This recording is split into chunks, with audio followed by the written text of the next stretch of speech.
Assalamualaikum warahmatullahi wabarakatuh. Kami dari kelompok 1B mengambil judul gangguan biotik pada pohon sawo kecil atau dengan nama ilmiah Manilkara kauki yang kami amati pada pohon sawo kecil yang berada di Jalan Agro Timur Zumia, depan perpustakaan Fakultas Pertanian. Sebelumnya, perkenalkan nama saya Adindra Sodegiri dengan NIM 2454061 KT 10774. Perkenalkan, nama saya Chelsea Nafilatul Firdaus dengan NIM 245355045 KT 10661. Perkenalkan, nama saya Desili Nangsari dengan NIM 245333832 KT 10614. Perkenalkan nama saya Aurel Nikita dengan NIM 24542727 KT 10810. Perkenalkan, nama saya Cahya Triwandari dengan NIM 2453819 KT 10613. Perkenalkan, nama saya Selin Kamele Aziza dengan NIM 245444099 KT 10871. Perkenalkan, saya Aisyah Hanum Permata Azan dengan NIM 245344537 KT 10648. Perkenalkan nama saya Aswagaria Putra dengan NIM 245333804 KT 10612. Perkenalkan, nama saya Zahra Kaila Putri dengan NIM 2454254 KT 10804. Sawo kecil atau sawo Jawa dengan nama ilmiah Manilkara kauki adalah sejenis tanaman penghasil buah dari suku sawo-sawoan yang berasal dari India dan tersebar serta banyak dibudidayakan di kawasan Asia tropis dan Amerika tropis. Pohon ini berukuran sedang dengan tinggi mencapai 25 meter dan diameter batang hingga 100 cm. Dengan daun-daun yang mengelompok pada bagian ujung batang, buah-buahnya berbentuk bulat telur atau bulat telur sungsang dengan panjang sekitar 3,7 cm. Pohon ini umumnya dimanfaatkan sebagai tanaman hias dan peneduh pekarangan. Meskipun merupakan pohon penghasil buah, namun pemanfaatan pohon sawo ini tidak hanya buahnya saja. Batangnya dipergunakan sebagai keperluan seperti bahan bangunan, perabot rumah tangga, kerangka keris, alat pertukangan, dan karya seni seperti patung, ukiran, serta tatan musik seperti rebana dan badan biola, dan lain-lainnya. Buahnya juga dapat dikonsumsi secara langsung dengan rasa yang sangat enak. Nah, untuk penyakit pertama yang menyerang sawo kecil ini adalah embun jelaga. Embun jelaga merupakan lapisan hitam yang menyelimuti permukaan daun yang disebabkan oleh Meliola sp. Nah, Meliola sp ini bersifat parasit obligat, artinya hanya hidup pada jaringan yang hidup. Warna hitam yang ada di permukaan daun adalah miselium dari fungi patogen yang berwarna hitam gelap, merekat pada daun. Dengan bantuan hipopodia atau hifa yang mempunyai tonjolan-tonjolan dan berfungsi sebagai alat untuk merekat dan absorpsi pada daun, cara infeksi dari Meliola sp yaitu spora tidak masuk ke dalam sel inang, tetapi spora berkecambah membentuk hifa runcing yang kemudian menginfeksi bagian permukaan daun, masuk ke dalam sel daun membentuk haustorium yang berfungsi untuk menyedot atau mengabsorpsi makanan dari dalam sel tanaman inang. Nah, Munculaga dapat menyebar melalui serangga pembawa penyakit yaitu kutu putih dan semut. Biasanya serangga akan menuju pangkal daun atau pangkal buah. Serangga menghisap gula dari tanaman dan bekas hisapan tersebut menjadi tempat tumbuh jamur. Jamur akan tumbuh dan mengambil gula dari tanaman. Untuk gejalanya adalah bercak hitam pada bagian daun bawah. Dampaknya mempengaruhi pertumbuhan tanaman karena menghambat proses fotosintesis. Nah, untuk pengendaliannya, pada tanaman yang dalam fase pertumbuhan dapat dilakukan pemangkasan cabang-cabang yang daunnya banyak terserang. Nah, pada tanaman yang dalam fase sensitif atau berbunga dan berbuah cukup dilakukan pengurangan daun yang terserang berat. Untuk penggunaan fungisida dapat diaplikasikan hanya sebagai alternatif terakhir jika kondisi serangan penyakit embun jelaga sudah parah. Kemudian untuk penyakit yang kedua itu ada ulat pemakan daun. Ulat pemakan daun adalah hama serius yang mengancam tanaman sawo kecil berupa larva dari berbagai spesies ngengat atau kupu-kupu. Hama ini biasanya memiliki aktivitas nokturnal, aktif memakan daun pada malam hari dan bersembunyi di balik daun atau di celah-celah batang saat siang hari.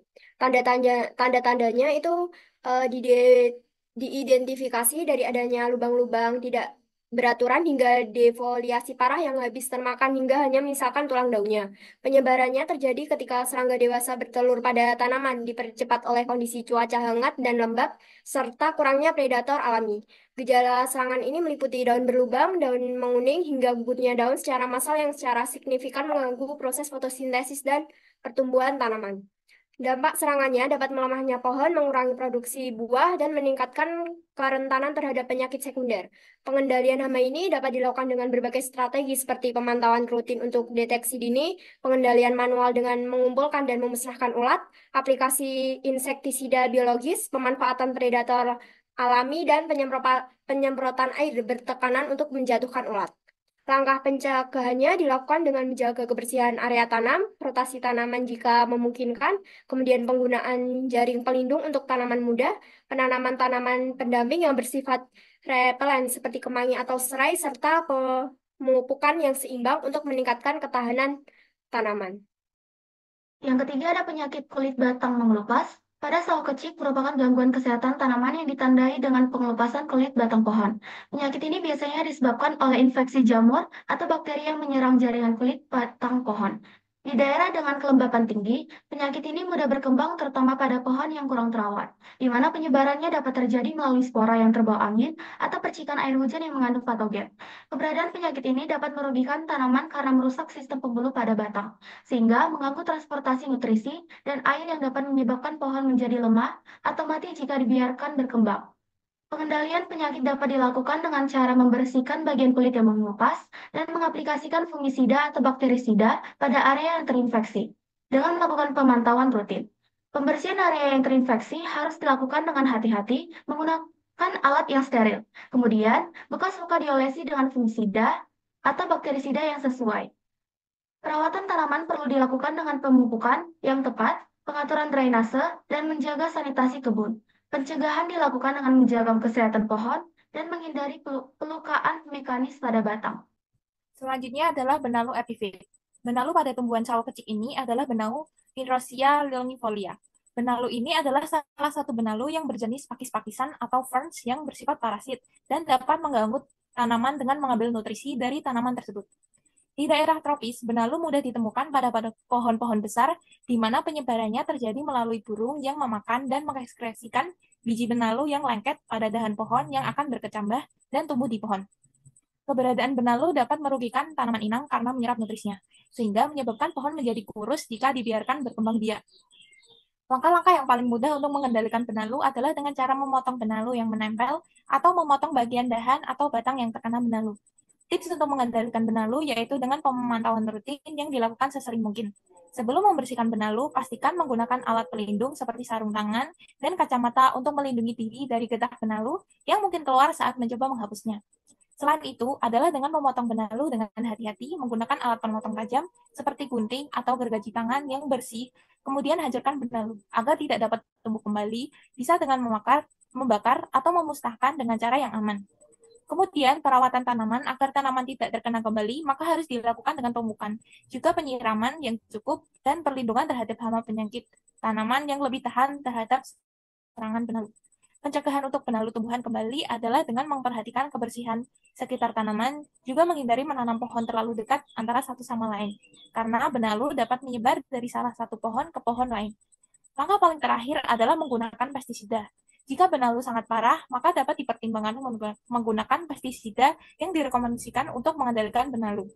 Namun, penggunaan pestisida sebaiknya hanya dilakukan oleh orang-orang yang berpengalaman dengan penggunaannya, karena pestisida dapat berdampak negatif pada lingkungan dan kesehatan manusia jika tidak digunakan dengan benar. Jadi, intinya pengendaliannya adalah dengan memotong bagian cabang dan ranting yang sudah terlilit benalu atau dengan cara kimia memakai herbisida. Selanjutnya ada gulma pohon nangka dengan nama ilmiah atau Carpus heterophyllus yang tumbuh di sekitar sawo kecil. Merupakan salah satu bentuk gulma berkayu yang dapat memberikan dampak signifikan pada pertumbuhan tanaman utama. Dapat menjadi pesaing kuat dan dalam menyerap nutrisi dan air dari dalam tanah. Akar-akar pohon nangka yang tumbuh ekstensif dapat mengambil porsi besar dari kandungan hara tanah yang seharusnya tersedia bagi sawo kecil.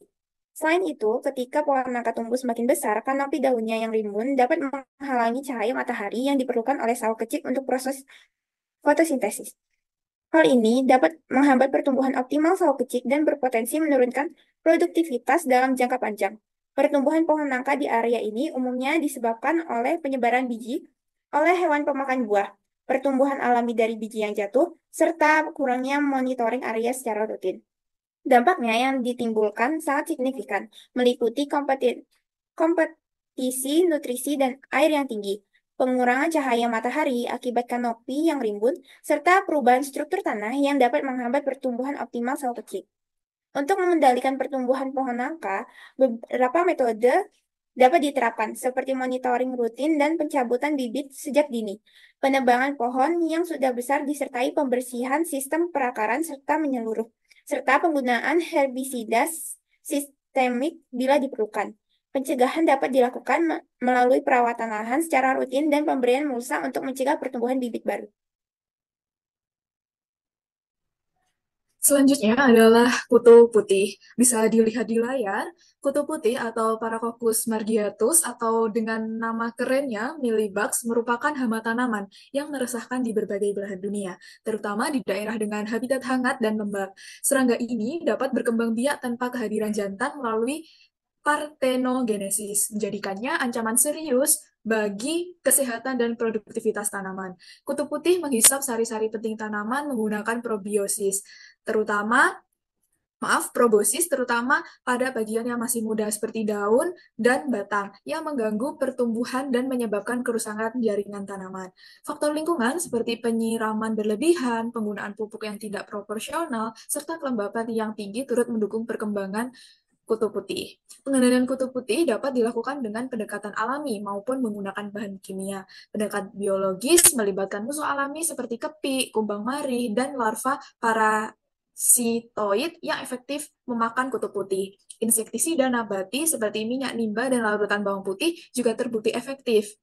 Nah, untuk investasi yang lebih serius, penggunaan alkohol atau sabun cuci piring dapat membantu membunuh kutu putih dengan merusak lapisan lilin pelindungnya. Namun, pemilihan metode harus hati-hati untuk memastikan tidak merusak tanaman. Nah, pada infografis tersebut dijelaskan bahwa serangga kutu putih sering menghasilkan lapisan berwarna putih seperti kapas pada daun. Selanjutnya ada gulma berdaun sempit atau bisa disebut Eleuthina indica, yang juga dikenal sebagai rumput belulang atau goosegrass, yang merupakan jenis gulma yang sangat adaptif dan memiliki pertumbuhan yang cepat di sekitar area penanaman sawo kecil. Tumbuhan ini memiliki sistem perakaran serabut yang padat dan dapat tumbuh membentuk rumpun tebal di permukaan tanah. Meskipun ukurannya lebih kecil dibandingkan pohon nangka, Eleuthina indica tidak kalah merugikan karena kemampuannya berkembang biak dengan cepat dan membentuk koloni yang padat. Perakaran serabutnya yang rapat dapat menghalangi penetrasi air dan nutrisi ke akar sawo kecil. Sementara pertumbuhannya yang cepat dan kemampuannya menghasilkan biji dalam jumlah besar membuatnya sulit dikendalikan. Gulma ini juga dapat menjadi inang bagi hama dan penyakit yang berpotensi menyerang sawo kecil. Penyebab utama pertumbuhan gulma ini meliputi penyebaran biji melalui angin dan air, kemampuan reproduksi yang cepat, serta kondisi lingkungan yang mendukung, terutama pada musim hujan. Dampak dari investasi Eleuthina indica terhadap sawo kecil cukup serius, termasuk persaingan dalam penyerapan nutrisi di permukaan tanah, penghambatan penetrasi air, penciptaan kelembaban berlebih di sekitar area perakaran, serta potensinya sebagai inang bagi hama dan penyakit. Pengendalian gulma ini dapat dilakukan melalui beberapa pendekatan terpadu, meliputi pencabutan manual secara rutin, pemberian mulsa organik atau anorganik, pengaturan jarak tanam yang tepat, serta monitoring berkala. Metode tambahan seperti pemotongan sebelum fase berbunga, penggunaan herbisida selektif bila diperlukan, pengolahan tanah secara teratur, dan menjaga sanitasi lahan juga penting untuk mengendalikan populasi gulma ini. Berikut adalah dokumentasi dari hama dan penyakit dari pohon sawo kecil Mandel Karakauki yang kami dapatkan. Sekian untuk presentasi dari kami. Terima kasih.